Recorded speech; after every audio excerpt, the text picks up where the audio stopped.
Uh, so right now we have a special guest joining us, Andre Mandarino, General Manager of Orbit Water Solutions at Orbit Energy and Power, right here in Gloucester County. Good morning, Andre. How are you? Good morning, guys. I'm glad to be back on the show. Thank you so much for having me again. That's right. It's a welcome back situation because it's not your first time on the show. We always get new listeners though, Andre. So we want you to just share a little bit about your background in the water solutions industry and then share what you do for Orbit. Absolutely. I'd love to. So when it comes to water, it's been 10 years for me now, going back 10 years. And it's a kind of a funny story. I was a bartender at a restaurant.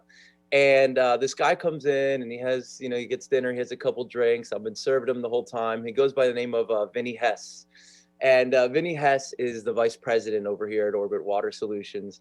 And he's kind of the mastermind behind all the operations and all that. And I remember I was reading the specials, and he just loved the way I read the specials. He was like, you know what, you're going to be great at what I do. I do water treatment.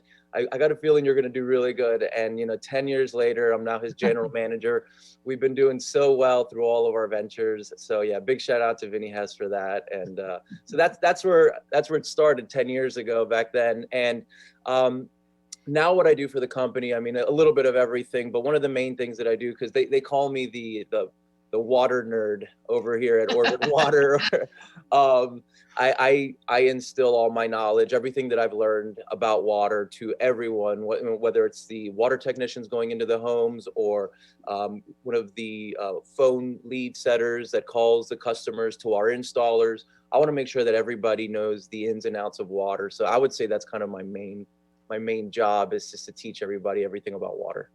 Very cool. I like your story there. You never know what might happen. You never know who you're talking to when you're out in public. So that is cool to hear. Yeah. So we love learning things here on Pop FM. What is alkaline water? And is alkaline water really healthier than just regular tap water? I love this question. And the reason why is because I'm sure a lot of our listeners are hearing here that, or they've heard that alkaline water is, this great thing. If you go to like a Whole Foods, that's basically all that's on their shelves. And you can even go into a Wawa right now or Walgreens and you're going to see alkaline water there. So it's a really popular drink. But a lot of people have probably also heard some of the counter arguments to alkaline water. They may have heard, oh, it's not really as healthy as you may think. So I'd like to clarify some of this stuff for you. So it's a great question. So first, the counter argument to alkaline water is that, listen, yes, it's an alkaline pH, but your stomach is really acidic. It's like a 2 pH. So it doesn't really matter what kind of pH water you're drinking. As soon as it goes into your body, it's kind of irrelevant at that point. And from that perspective, that is a good point. So I'd like to clarify a little bit more to show why alkaline water actually is very healthy to drink. So first, again, I want to warn everybody, I'm a water nerd. Things are about to get a little nerdy up in here, a little sciencey. So bear with me. May want to get your Google out and follow with me here. But pH kind of refers to the potential of hydrogen. So it's kind of referring to the molecular structure of, say, of water. And water, H2O, means you have more hydrogen than oxygen, and hydrogen is an unstable element. And so what that means is when you have pure water, you have something that's unstable or acidic, and this kind of water can kind of attribute to oxidative stress or damage.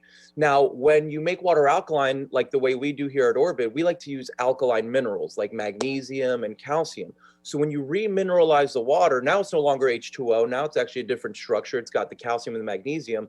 What this does is it's actually adding electrons into the water. So that instability now becomes stable. And if anything, because of the way that we use magnesium-rich water, we actually add extra electrons, which instead of oxidizing, now it's considered antioxidant. So alkaline water's real benefit is that it has extra electrons, and it is like an antioxidant. We've kind of heard that term before in health. You want to, eat your antioxidants and drink your antioxidants. It kind of helps deal with oxidative stress or oxidative damage or free radicals, as a lot of people have also heard before. So alkaline water, in a lot of ways, is almost like a medicine. Now, I will also say, Alkaline water is actually the natural water, right? Whenever you go back in time to, where we always drink water, it was always groundwater that ran through these minerals in the ground. So water has always had these minerals in it that make it alkaline. If you can find water that has rich magnesium water, even better, like ours. And this only helps with, again, this oxidative stress, oxidative damage. Now, tap water is groundwater, so it oftentimes does have these minerals in there. The issue with tap water is that they have to add chlorine to it. If they don't add chlorine to it, then there's going to be bacteria and pathogens found in that water. So chlorine does a great job of making sure our water is sanitized of any of these bacteria or pathogens.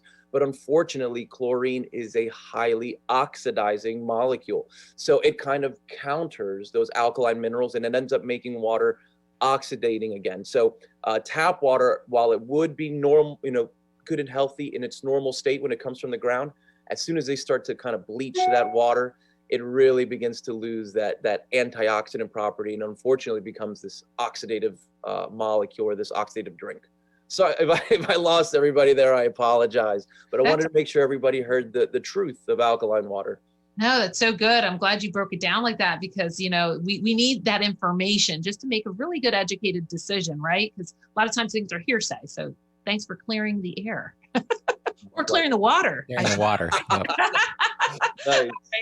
So Andre, how does regular tap water affect the skin? This is a good one. This is going to help so many people because, I want to say it's almost like 85% of people that I meet have at least dry skin. And then still a big chunk of that, it's like severe dry skin, or it's eczema or psoriasis or rashes. People are just itching at all times of the day and the night. And I'm not here to say that it's your water that is the sole cause of that, but it's absolutely one of the major irritants to that situation. So there's two reasons why the water we shower in is going to irritate our skin and hair as well, by the way. So first off, hard water is a big one. Hard water refers to calcium. You see that white stuff that you see on your shower head or on your faucets, that leftover residue, the rings around the toilets, that's calcium that kind of gets left behind on all surfaces because of it being in the water. And when you shower in it, that's no exception. It's going to be left on your skin. It's going to be left on your hair. You can sometimes feel when you're coated in calcium. Next time you're in the shower and you start kind of rubbing your skin under the water, at first it's going to be wet and slippery, but within a few seconds, you're going to start to notice this kind of rough feeling, this friction-like feeling. A lot of people know the feeling with hair. Imagine your hair being wet without any conditioner in it and just trying to run your hand through your hair really fast. It's not going to go nice and glide through it, right? It's going to get caught. It's going to get a little knotty, cloddy in there. That's calcium. Calcium coats our hair. It coats our skin. It clogs pores. And when our pores get clogged in this manner, it's not going to allow a natural oil that our body produces. It's our own moisturizer. It doesn't allow it to come out. And so that's really where a lot of dry skin begins. And also that coating of calcium for a lot of people, it just causes nothing but, issues because of the way that a lot of bacteria can start to build in this buildup. And this is where a lot of acne comes from, a lot of rashes. Soap scum is another big thing I want a lot of our listeners to understand, that film of soap that you see on bathtubs or maybe on your dishes sometimes, that is when hard water and soap meet. The soap will cling onto it, just like it will cling onto some grease on a pan. It's why we use soap, for it to kind of lift things off surfaces. But when the soap clings onto this hard water, it creates a soap scum, and that also gets left on our skin. It's why you'll notice that whenever you dry off, your skin immediately starts to get a little tight and dry, and you kind of rush over to put lotion on. That tightening and drying is a result of that soap, that small soap residue being left on the skin. And if it's a laundry detergent residue that's left on your clothes and you're rubbing up against that as you wear your clothes, this is where we'll see eczema and psoriasis and rashes start to flare up and become completely inflamed. Because again, if you have this, unfortunate skin disease, the last thing you want to be doing is rubbing laundry detergent on it. You'll oftentimes hear dermatologists recommending to their client to switch from those, strong detergents to the free and clears. That's a dermatologist right there kind of proving what we're talking about here, that your detergents aren't rinsing out of your clothes properly and they're rubbing up against your skin. And again, the reason they're not rinsing out of the clothes is because they're clinging onto that hardness and then clinging onto the clothes. So yeah, those are really the main two irritants right there to our skin and hair. Wow, this is incredible information. I'm so glad we're sharing this morning here on The Positive Perspective, and we have more to learn. So we're going to take a break. When we come back, we have more questions. We're going to find out the benefits of having a water test done. Andre, his team from Orbit will come out. They'll test your water, talk about the process for that. You may not even know that there's an issue there. You may think your water is perfectly fine. We're going to find out a little bit more about that process when we come back here on Pop FM 99.9, Power of Positivity. Hello, this is Jill San Andrea, your local real estate expert from Exit Homestead Realty Professionals. I specialize in helping buyers and sellers